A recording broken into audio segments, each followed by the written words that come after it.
Assalamualaikum warahmatullahi wabarakatuh. Alhamdulillahirrabbilalamin. Nabihi nasta'in wa ala umuri dunia waddin wa ala alihi wa sahbihi ajma'in. Puji syukur kita panjatkan kehadirat Allah subhanahu wa ta'ala.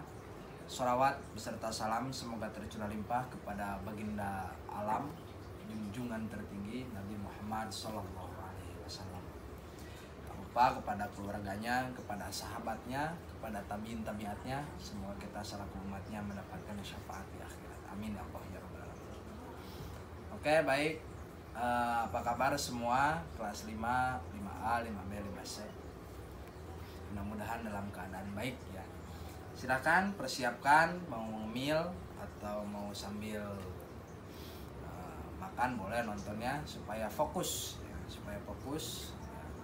dan ditonton sampai dengan selesai ya, supaya jangan disingkat-singkat nanti nggak paham. Oke, di video kali ini, penjelasan kali ini yaitu kita lanjut part 2. Bagaimana kemarin sudah kita bahas yaitu Khalifah Utsman bin Affan, di mana kemarin yaitu 6 tahun pertama. 6 tahun pertama Utsman bin Affan masa kejayaannya, dan sekarang kita lanjut di part 2 ini yaitu 6 tahun masa fitnah ya, masa kalau disebut masa seperti pemberontakan seperti itu bisa. Kita buka halaman 133 bagian D yaitu peristiwa fitnah. Nah, jadi peristiwa fitnah ini terjadi di tahun kedua di masa pemerintahan Utsman bin Affan. Ya. Ada berapa sih poin-poinnya kenapa bisa terjadi peristiwa fitnah? Yaitu ada 6 poin. 6 poin peristiwa fitnah yang menyebabkannya. Yang pertama, nomor 1, kebijakan Utsman bin Affan yang mengangkat kerabat-kerabatnya sebagai pemimpin atau sebagai pejabat dari Bani Umayyah. Nah, mengakibatkan rasa iri ya dari kaum muslimin yang lain karena yang diangkat adalah saudaranya. Nah, kenapa? Karena mereka melihat bahwa Bani Umayyah ini memperoleh kedudukan yang tinggi dalam pemerintahannya, jadi jabatan itu tinggi. Saudara Utsman itu, nah, saudara-saudaranya itu, mereka juga memiliki hak-hak istimewa dan kekayaan yang berlimpah. Jadi mereka beranggapan bahwa tidak cuma hanya keluarga keturunan Bani Umayyah yang berhak menjadi khalifah atau menjadi pejabat, dari yang lain pun juga berhak harusnya seperti itu.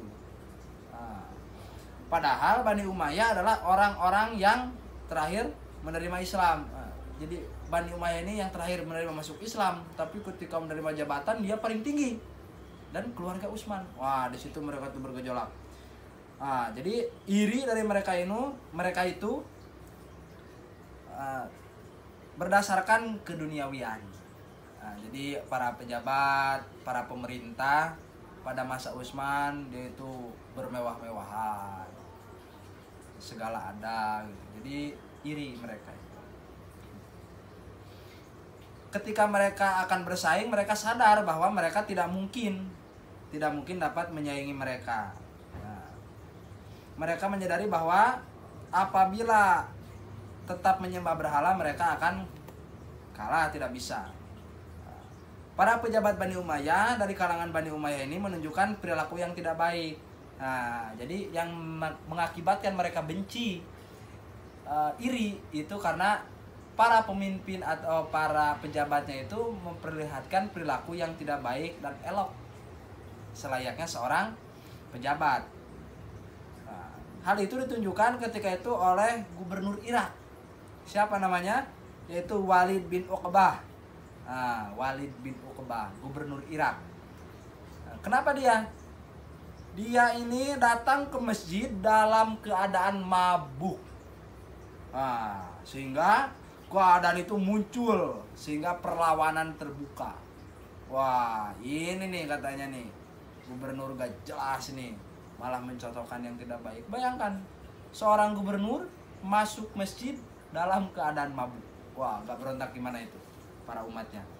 Sehingga pada tahun 30 Hijriah Walid bin Uqbah ini menjatuhkan hukuman mati terhadap 3 pemuda yang membunuh Ibnu Haisuman al-Khuzai. Hukuman mati itu mengundang kemarahan Bani Azad, keluarga pemuda yang dihukum. Nah, ketika itu gubernur Irak itu malah menjatuhkan hukuman mati kepada 3 orang pemuda, yaitu Haisuman al-Khuzai.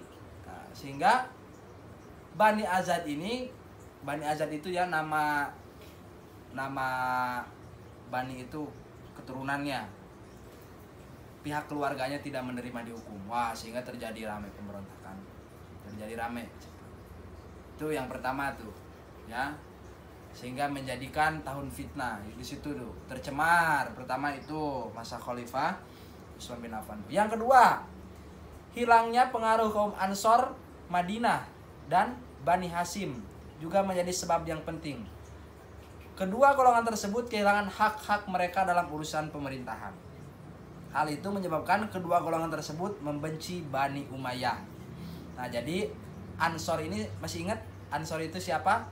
Ansor itu adalah orang yang membantu Muhajirin ya. Sedangkan Muhajirin itu adalah orang yang hijrah dari Mekah ke Madinah ketika Rasulullah. Jadi Ansor ini dan Bani Hasyim membenci Bani Umayyah. Karena itu tadi, karena mereka itu sewenang-wenang gitu dalam menjalankan pemerintahannya. Yang kedua, pengangkatan Marwan bin Hakam sangat tidak disukai oleh masyarakat muslim. Ingat kemarin tuh Marwan bin Hakam di part pertama. Marwan bin Hakam ini adalah diangkat, yaitu saudaranya Utsman bin Affan. Diangkat, mereka tidak suka. Kenapa? Karena Marwan bin Hakam ini lebih mementingkan dirinya sendiri, juga merencanakan agar Bani Umayyah dapat menguasai pemerintahan Islam. Oh, jadi keluargaan bu. Jadi Marwan bin Hakam itu berencana pokoknya semua Bani Umayyah, keturunan Bani Umayyah itu harus menguasai kekuasaan Islam. Nah, di situ tuh masyarakat tuh membencinya tuh, sama tuh, langsung membenci. Yang keempat, kesederhanaan dan kemurahan hati Utsman bin Affan penyebab menjadi bencana bagi dirinya sendiri. Nah, kenapa begitu? Karena Utsman bin Affan ini terlalu mempercayai Marwan bin Hakam yang tadi diangkat, itu saudaranya sendiri. Nah, hal itu mengakibatkan keadaan pemerintahan semakin buruk. Akibatnya banyak yang membuat kerusuhan di daerah desa-desa. Di desa-desa tuh banyak kerusuhan.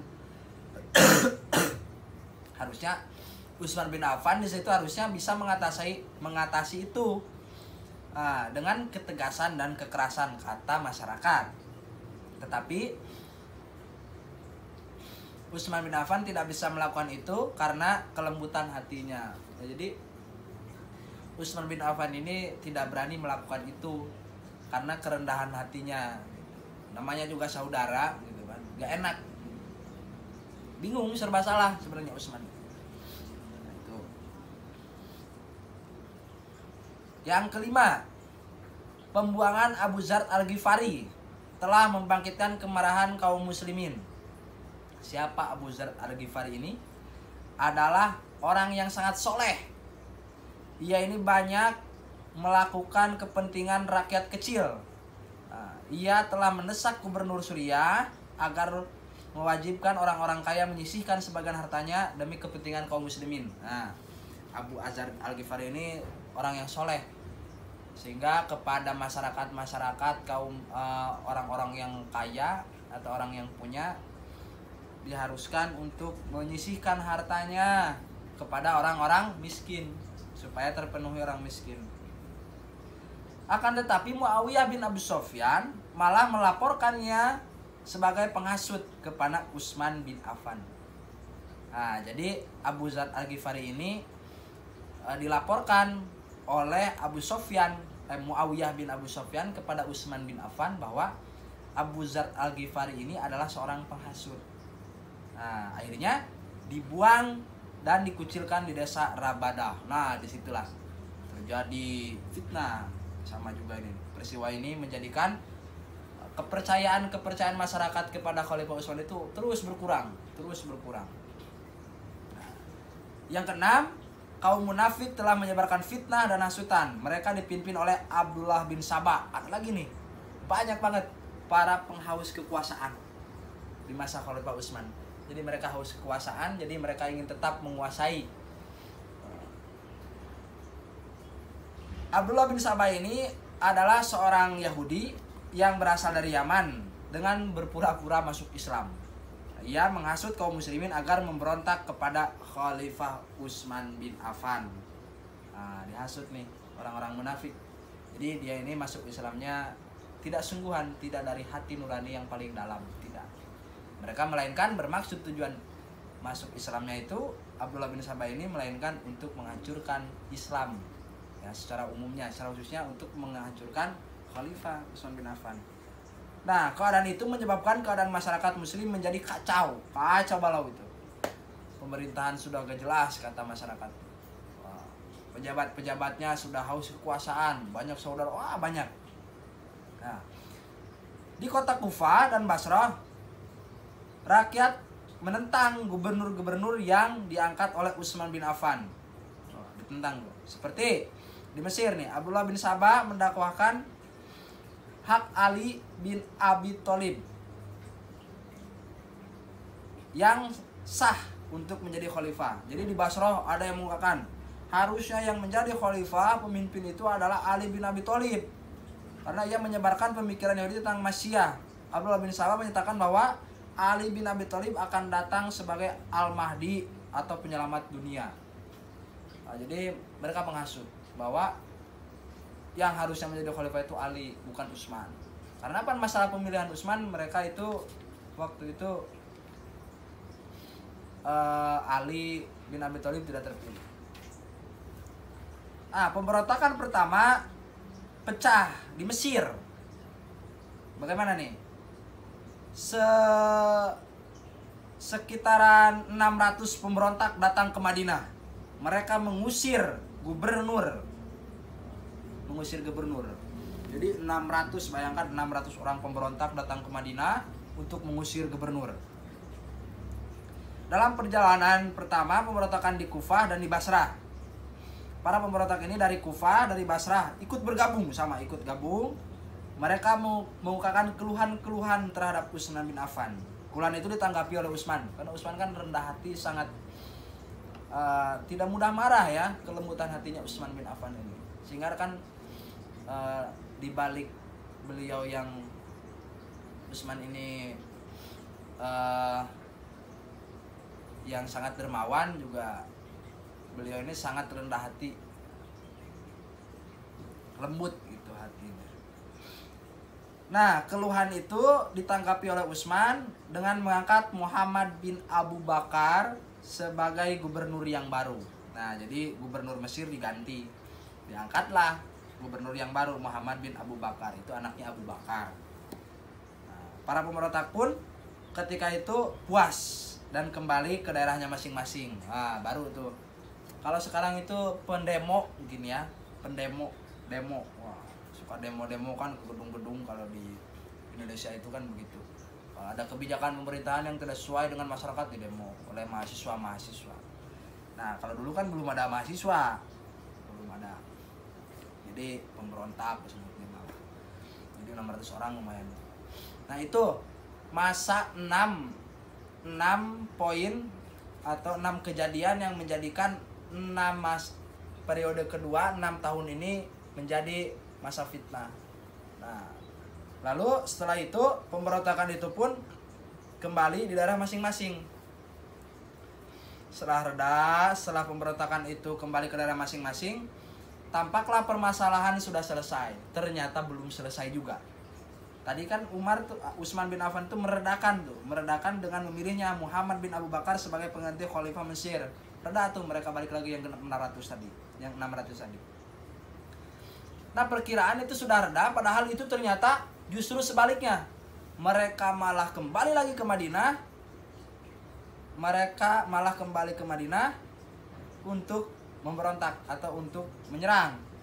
Nah, Ali bin Abi Thalib itu mencegah mereka untuk tidak melakukan pemberontakan itu. Alinya mencegah, jangan, ngapain katanya.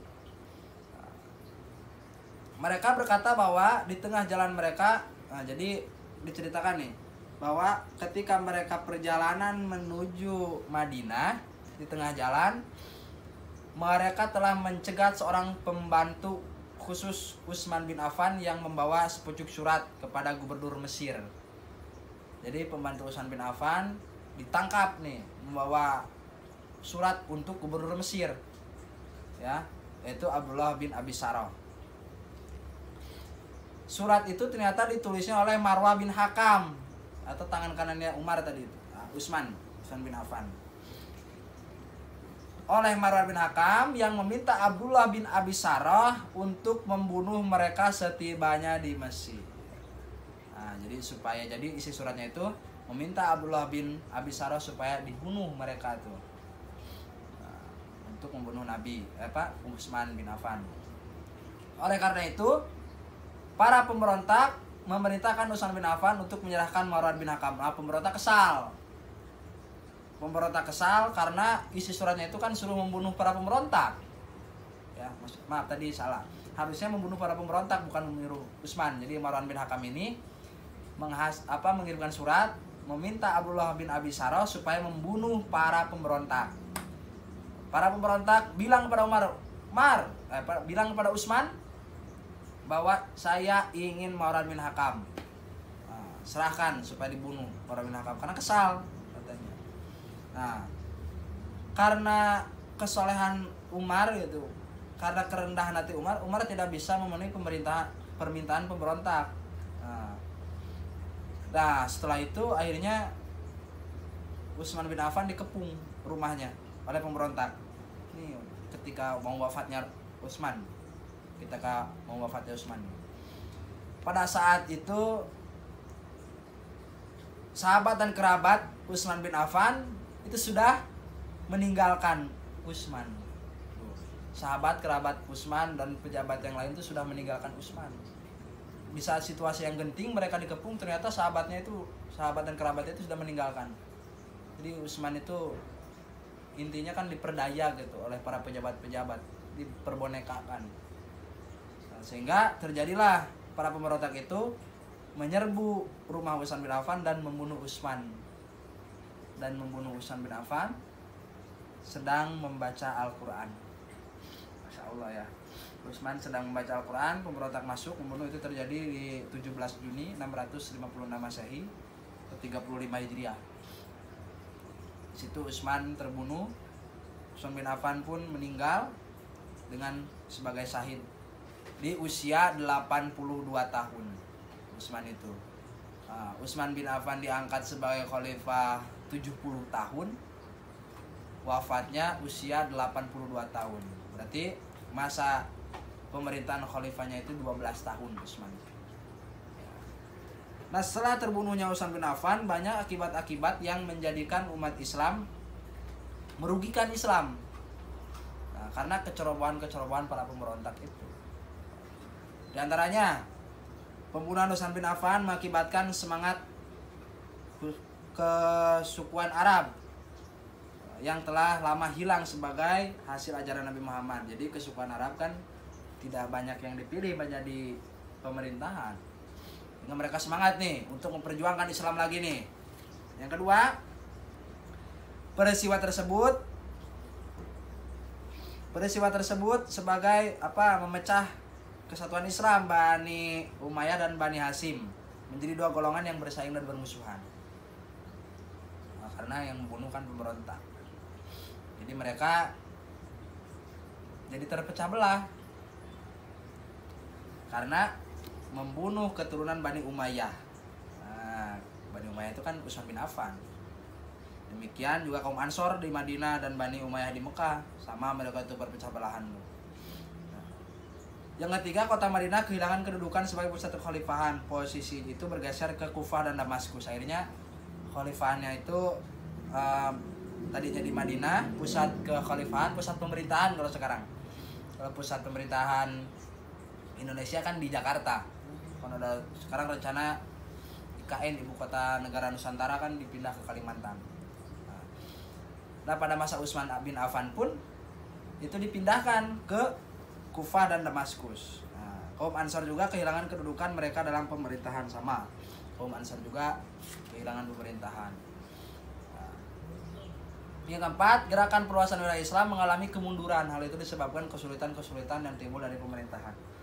Sama.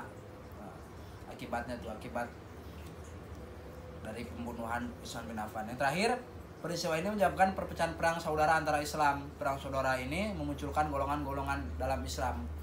Jadi ketika masa Utsman ini, pas Utsman meninggal, dibunuh, dan itu perpecahan-perpecahan banyak golongan-golongan seperti golongan Sunni, Syiah, dan Khawarij. Nah, jadi Khawarij ini yang keluar dari kekhalifahan. Mereka ini tidak mempercayai kekhalifahan Abu Bakar, Umar, dan Utsman. Nah itu, jadi dampaknya dari peristiwa itu, demikianlah pembunuhan Utsman bin Affan merupakan peristiwa yang sangat merugikan Islam. Umat Utsman bin Affan yang termasuk ini karena kesolehan dan kejujurannya. Utsman bin Affan ini orang yang sangat bertakwa dan sederhana hidupnya. Dengan kesederhanaannya, kedermawannya merupakan ciri utama watak yang sangat menonjol Utsman bin Affan. Walaupun hidupnya berakhir tragis, dibunuh ya oleh pemberontak, Utsman bin Affan memberikan sumbangan yang sangat berharga bagi umat Islam. Banyak jasa-jasa Utsman bin Affan ini, sehingga kalau sekarang tuh ada hotel di Mekah itu, di Madinah, Hotel Utsman bin Affan ada, sampai sekarang ada. Banyak jasa-jasanya sebagai perjuangan Islam ya. Pada zaman Rasul juga udah banyak, pada zaman Khalifahan apalagi. Jadi itu 6 periode fitnah di zaman Utsman bin Affan tadi. Kenapa bisa benci terhadap pemerintahan Utsman? Tadi udah dijelaskan kenapa bisa terjadi pemberontakan. Dan akhirnya Utsman bin Affan terbunuh dengan tragis. Nah itu mungkin yang dapat disampaikan. Mudah-mudahan bermanfaat. Kalau ada pertanyaan ditulis. Jangan lupa like, komen, subscribe. Boleh.